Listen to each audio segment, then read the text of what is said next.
राम कृष्ण हरी जय राम कृष्ण हरी जय राम कृष्ण हरी जय राम कृष्ण हरी जय राम कृष्ण हरी जय राम कृष्ण हरी जय राम कृष्ण हरी जय राम कृष्ण हरी जय राम कृष्ण हरी जय राम कृष्ण हरी जय राम कृष्ण हरी जय राम कृष्ण हरी जय राम कृष्ण जय राम कृष्ण हरी हरी जय राम कृष्ण हरे जय राम कृष्ण जय राम कृष्ण हरे जय राम कृष्ण हरे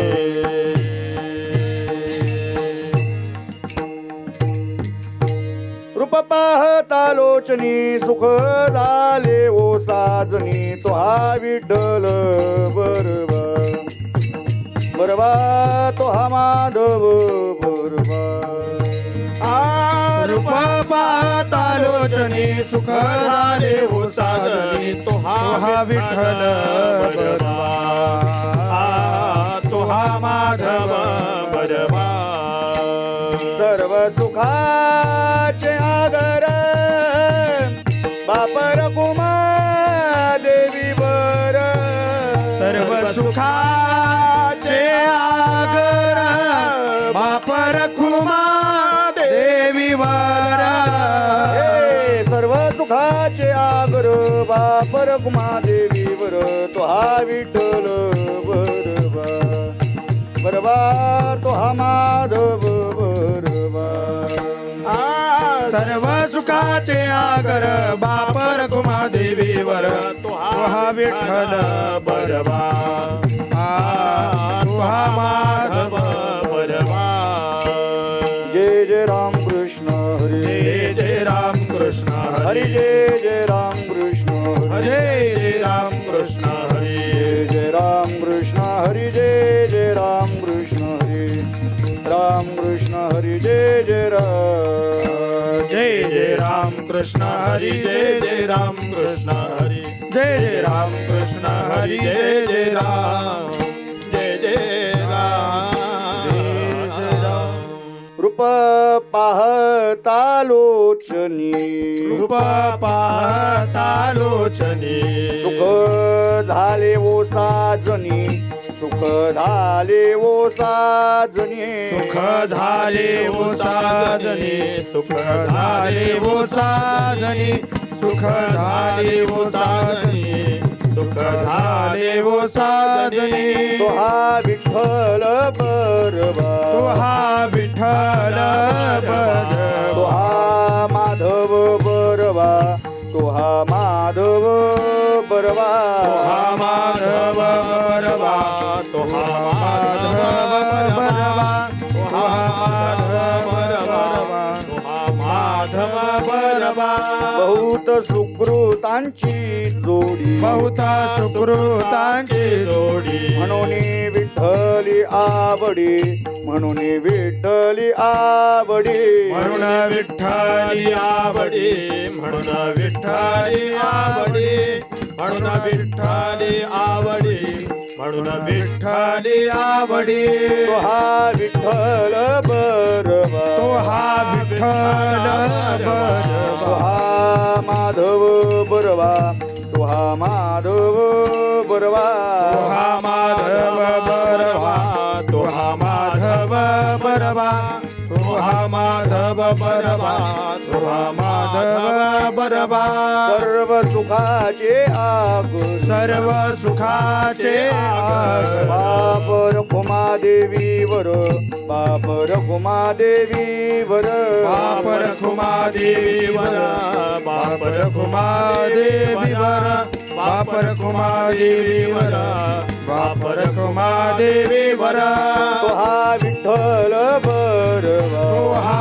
विठ्ठल बरवा तो हा विठ्ठल बरवा तो हा विठ्ठल बरवा तो हा माधव